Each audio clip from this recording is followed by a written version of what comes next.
Ang usapin sa basura ay isang napakahalagang paksa na hindi natin dapat ipagwalang bahala. Nang dahil sa basura mo, basura ko, at basura nating lahat, ang ating pamahalaang lungsod ay naglalaan ng napakalaking halaga taon-taon upang tugunan ang gastusin sa tamang paghahakot at pagtatapon ng ating mga basura. Tunghayan po natin ang talakayan tungkol sa basura sa Committee on Laws. Kailangan yung ice cream. Dahil I don't think ice cream will go in the joint venture with you kung wala kang hindi yung kilala. Ano track record natin sa pag-pabawal? Sir, this is our first contract. First contract. Yes, sir. How many trucks do you have? Right now, we have about 70 plus. 72, I think, if I'm not mistaken. It's under your name, the company's name. They mostly are leased.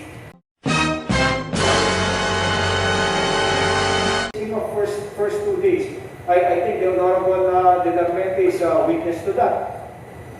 Nangingi ng pera yung tao niyo. Sino bang in charge at District 1? Anong company in District 1?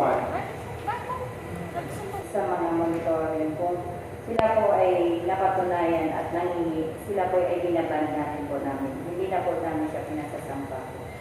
Kasi for the first time, may nakakita. Bago-bago nangihingi na sa district ko.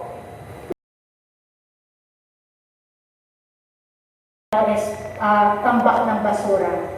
I know and understand that it's very unfortunate na yung transition yung nangyari sa panahon ng COVID, correct? And we also understand na kaya mas marami ang basura ngayon kasi ang condition ngayon parang Pasko. Sarado yung mga mall, sarado yung mga restaurant, so lahat ng tao sa bahay kumakain. And at the same time, sarado ang mga junk shops at ang mga recycling centers, kaya wala nagre-recycle. So, kumbaga doble, triple yung basura na kino-collect for the houses. I understand, medyo nung first week of transition nyo, medyo problema talaga. Maraming reklamo, maraming tambak. Siguro may issue na isa na on our second week, medyo na, kumbaga naka-adjust na kayo and na-collecta na rin natin lahat ng mga uncollected na tambak ng basura sa buong Quezon City. Next issue, yun na, nabanggit ni Councilor Pumare yung mga panero nyo na naghihingi. I myself witnessed it kasi dumadaan yung truck ng basura sa harapan ng bahay namin. And umabot sa point, parang May 1 yun, eksakto, na nag-away-away pa. Parang hindi ko pa kwenta rito o the number of cubic meters na magkakagat. Just for District 1. Sinasabi nyo rito, meron kayong isang truck, yung 10W dump, magkakabila ng 18 cubic meters. Yung isa naman, 17 to 22 cubic meters.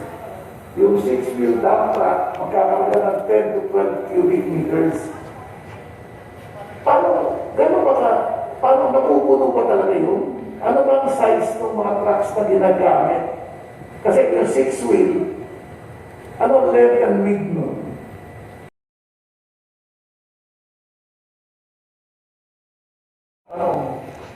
Paano magsasagutin, Richard, na gano'n yung sinadmit eh? Pero ako naman, na layman, bakit ang presyo gano'n pa rin? E binabaan ko ng kalahati from 383 down to 199, a difference sa 50%. Sila na rin yung nagpapatakbo. When we took over the hauling service or the task for solid waste management, basically there were a lot of observations, a lot of brainstorming, a lot of, well, how would I say, a lot of questions based on the old system.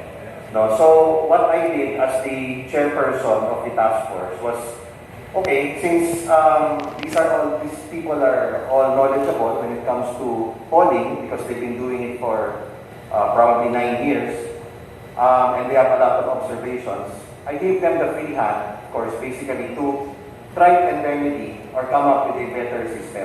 No? So I think the question earlier was, is this the first time that we will be doing this system? The answer is yes.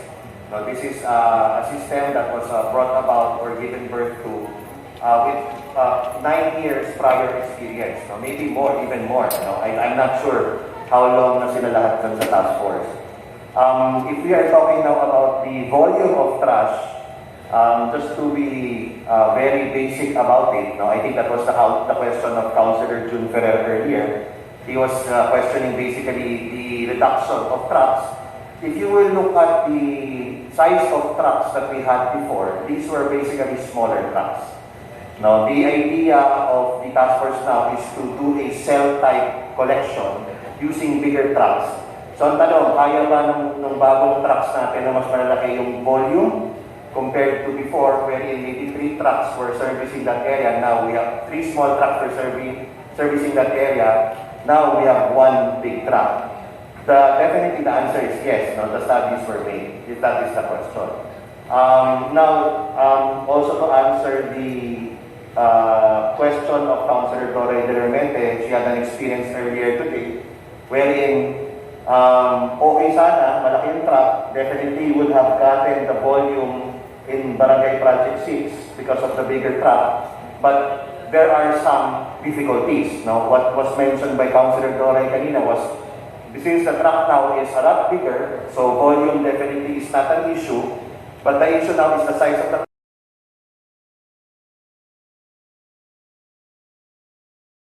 dami. No? So if that's me, I'm sure everybody here in this room has the same experience.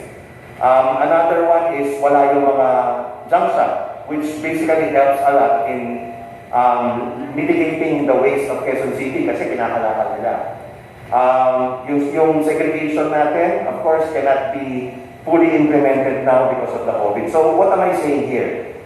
It's not that I'm defending the haulers. They have to do their job. That's why we're here. We're here to police them. No, but based on data that the task force is getting or collating every day, present, I will not talk about May 1, that siyempre May 1 was transition, but presently we are doing very good. Now, in my humble opinion, based on the numbers, we're doing very well. So, if the question is, does the system work? If I will look at it personally, I would say yes. Why? Volume has risen. I will not say a number. I'll just throw a number out there. Let's say, tumaas ng 15% ang volume natin ng basura. And mind you, not volume in the sense na dumami, but now, it is now under us. Why? Dati, pag ang basura nasa restaurant, they have their own hauling service doing that. Basically, Quezon City is handling yung mga bahay, no? Residential areas. So, take away the trash from the commercial and bring it all to the residential. Definitely, tumaas yung capacity ngayon na kailangan natin i-haul as an LGU.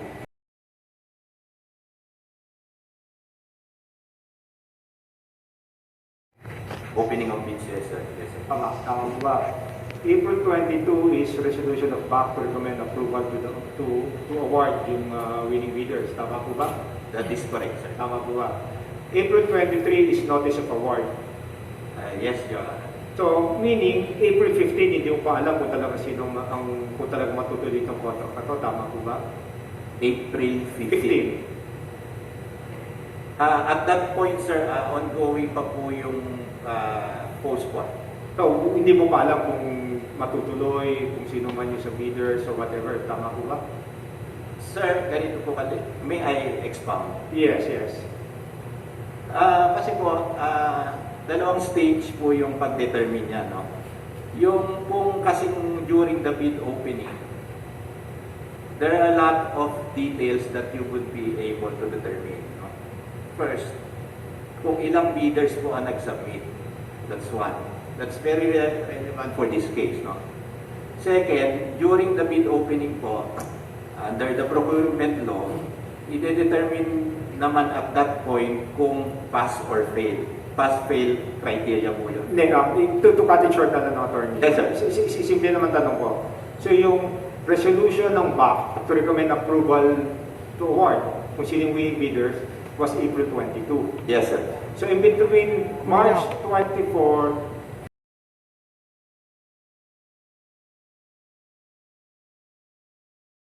siguraduhan kung sino nanalo.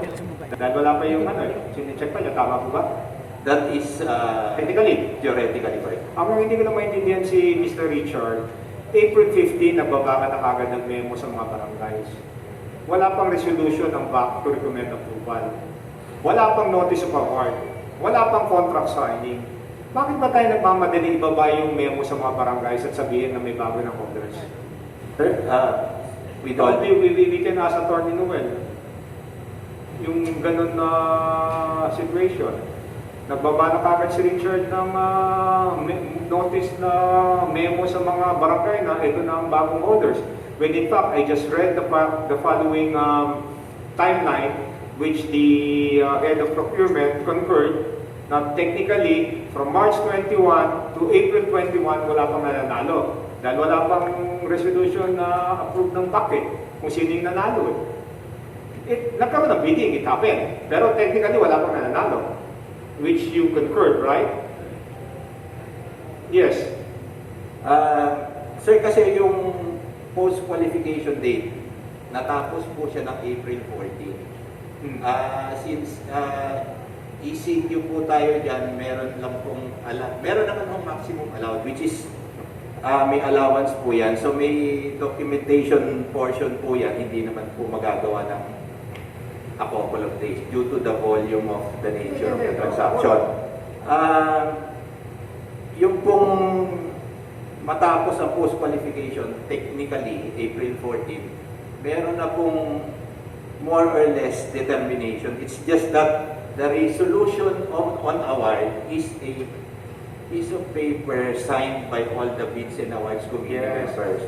I know. So may time lag lang po yun, sir.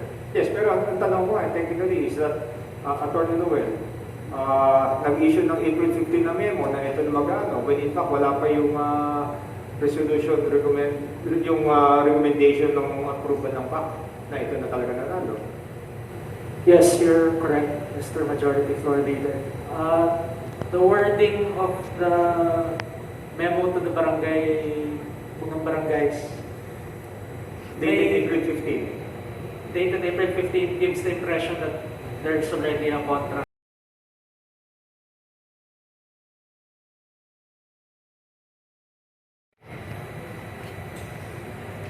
Akala nyo, ganun kadali-dali dito eh. Bagong administration na dito eh. Ito, dinaw-dinaw, number of employees, 0, at klaseng opisina yan. Mr. Chair, hindi ko lang po sigurado kung ano po nangyari dyan, pero... Ito, you want to take a look at it? You want to contest this? No, Mr. Chair. Baka lang po nagkaroon po ng pagkakamali ng mga nag-apply ko. So, ayos yung ito. Lahat ng permit, puro pending. Sino yung ayos yung dito? Who's the one in charge of ice wing?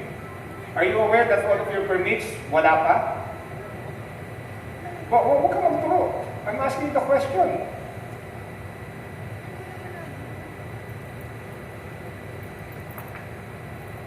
Puro pending. Location certificate, pending. Barangay clearance, pending. Tax declaration, pending. Occupational permit of employees, pending. How the hell can you work?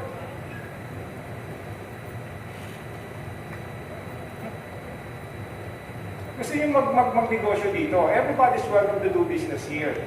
But let's just go to the process. Alam naman natin na bagong administration, we're trying to make sure that everything's in order eh.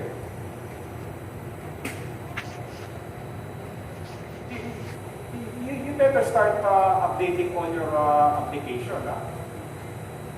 So I think the Secretary of the Mayor will make sure that updated lahat siya. Mr. Chair, Yes. pwede ko rin mga matanong, ano ba yung procedure sa bank? Kasi paano ka nakakapasok ng bidding kung hindi kompleto yung mga papers ng isang company? Publish Attorney Garcia, Ken. Thank you, Madam. Yung pong procedure, particularly ron in relation po ba dun sa Philippine bidding documents. Ano po yan, since ang bidder po is a joint venture, there is a provision in procurement law that says and authorize that the qualification of one is the qualification of all. Ang ibig pong sabihin niyan, kung one of any joint venture partner possesses the minimum qualification, nag-a-apply na rin po yan sa kabilang joint venture partner. So nung tinignan po namin yan during the bid opening, since pass-fail criteria yan, may checklist lang po yan, wala naman discretion dyan, pass po ang lalabas dyan. Kasi po, pag yung isa may permit, yung isa ay wala, parang meron na rin po Sir, kasi may joint venture. Sir, if I may, yes, Your Honor. tama yung sinasabi mo. Pag nag-joint venture, alam naman namin yan, kung yung nag-initiate ng joint venture, tama yung papers, okay na isa. Pero kagaya nito, yung I-swim, puro pending ang papers.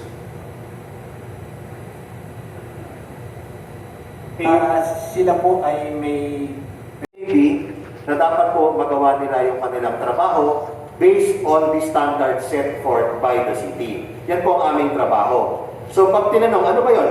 Papagalitan mo lang sila? Hindi po.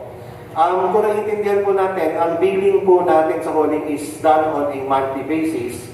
Pag tinignan po natin yung ating budget na isinumite po na amin sa inyo at inyo pong inapurbahan, makikita niyo po na ganito kalaki ang budget, pero hindi po kasi ibig sabihin na yan na po mismo yung diretsong ibabayad natin sa kanila.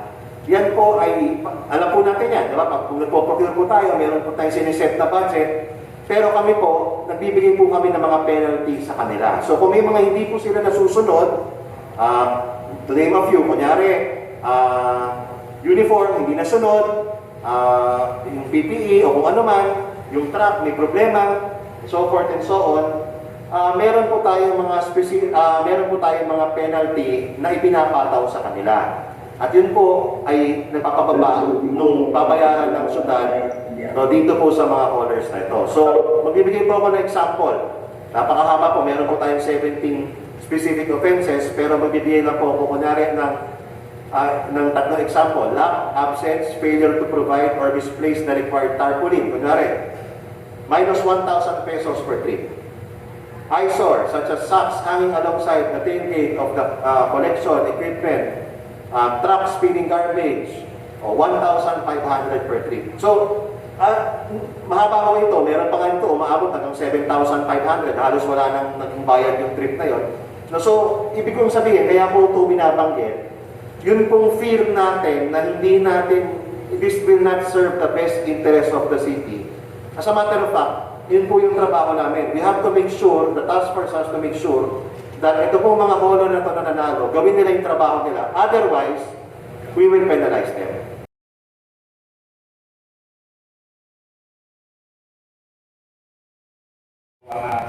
Ang mananagot.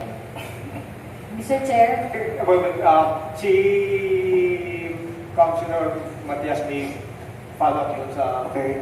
Thank you.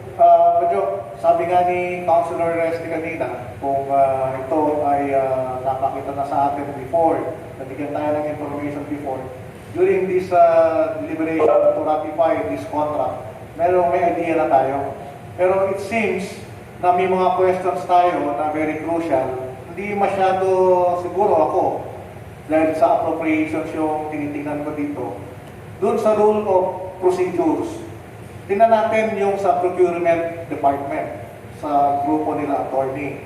Una, tinatanong namin dito, may request ba kayo for authority to enter into contract? Meron ba kayo request na pinadala sa City Council through the Vice Mayor?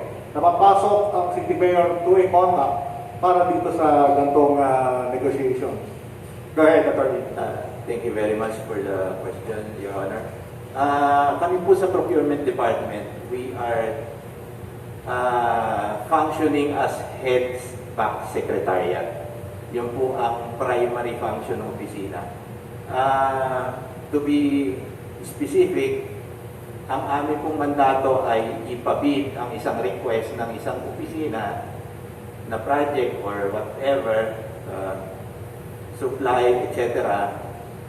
At nagtatapos po ang mandato namin pagdating ng contract implementation. In other words, hanggang contract preparation lang po kami, sir. Okay, so naiintindihan ko sabi ko. Ngayon, as the lawyers, bakit hindi dumaan sa council yung authority to give authority to the mayor to enter into contract? Ngayon nangyari sa ratification.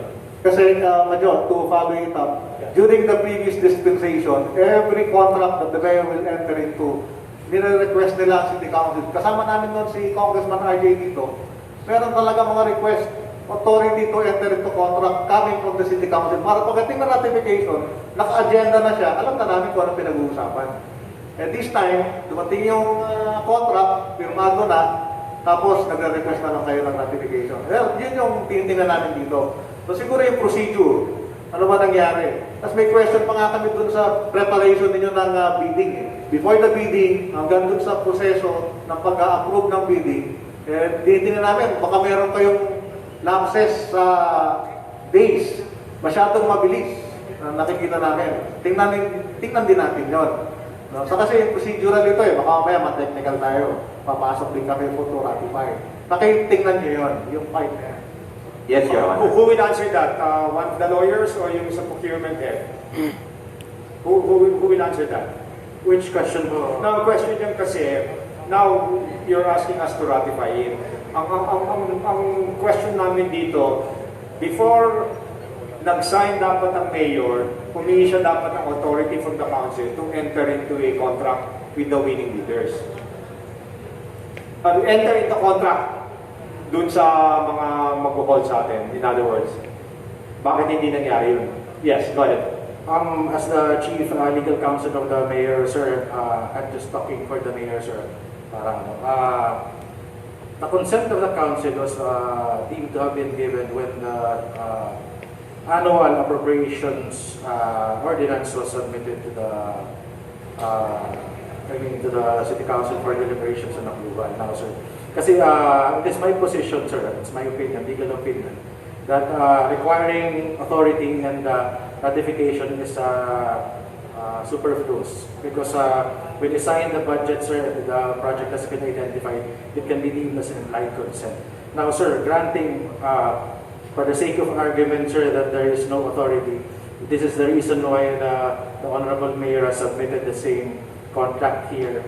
Hindi na nga po natin tinitingnan yung batas para transparency lang po at saka public nature of the contract. We are here, any defect, sir, if you ratify, is considered cured.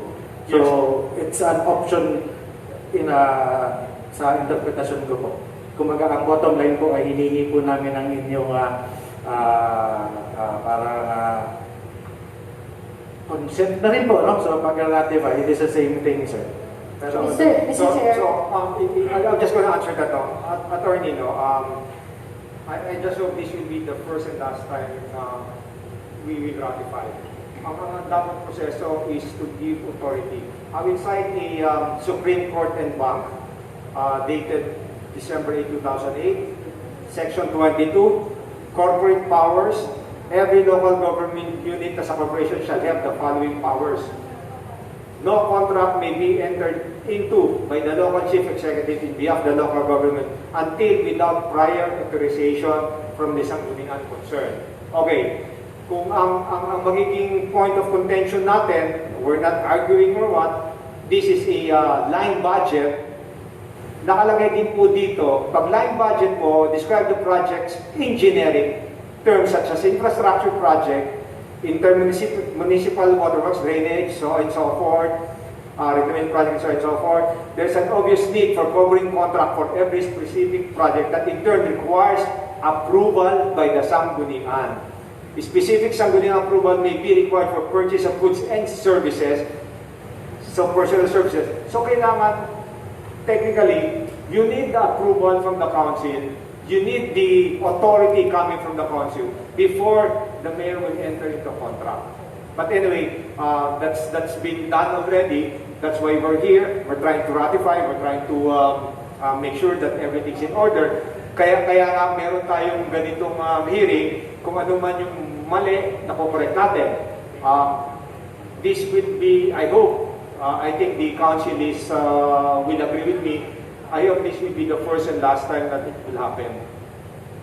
Yes, Mr. Chair, the jurisprudence as initiated by the Supreme Court is duly noted by the city legal officer, sir. Mr. Chair. Yes, go ahead. Yes, I would just like to reiterate then, because usually, prior to entering any kind of contract for goods or services, yung council muna was ang task and notified prior to the mayor entering into such kind. And secondly, if you are gonna say na it is deemed approved by the council because of our budget, I don't think hindi naman po kami tayo mapayag yan, because this is something that should be specified. This is something that should be specific. Kasi mahirap na po, baka mamaya matechnical tayo kung ano sabihin na lahat na lang pala deemed approved ng council because meron po tayo in-approve na budget. Yun na po. Maraming salamat po. Yes. Sinabi naman po namin na for this particular project, it was sufficiently identified, it was sufficiently described, and I think the committee on whatever committee was in charge po dito sa City Council had the chance to ask questions, but nevertheless po, we recognize and we note the jurisprudence, and we do not want to instill conflict as regards to the legal principles. As a matter of fact, we are trying to harmonize because the same argument can be raised. We just put a lump sum, halimbawa ang ekekutibo, naglagay dyan ng malaking budget na halimbawa worth millions, and we compare it with the line item budget, it's the same thing, it's the same requirement. So marami po talagang points, pros and cons po dun sa method. Bottom line lang po is, as far as the mayor is concerned, she's ready to seek the authority of the City Council, and she's also ready to seek the ratification as evidence po ng aming transmittal po ng kontrata sa Basura. Hindi na sana ako pigipo kanina. Medyo disturbed lang ako sa sagot ni Atty. Garcia. Nasagot ni Atty. Garcia kanina, nung hinihingi mo yung business permit o other permits, nasagot mo ni Atty. Garcia, kung ano yung kabila, kung nakakuha na yung Dominos o Atlas, wala pa yung ISP, pwede naman that because there is shared responsibility. Yung JV na ginawa is contractual in nature. Ang ibig sabihin, kung contractual in nature yan, isa lang talaga may-ari niyan. Yung anim na district, isa lang. Kaya nga sabi ko, sana Attorney ninyo may ayos to. Dahil pareha sa mga abogado sa number 5, area of overage service area. Paki-check nyo na lang, nakaka-disturb lang. For the record, I interpose no objection to the ratification. Gusto nga matapos na to Pero magkakaibigan tayo Medyo nag-aalala ko. Second,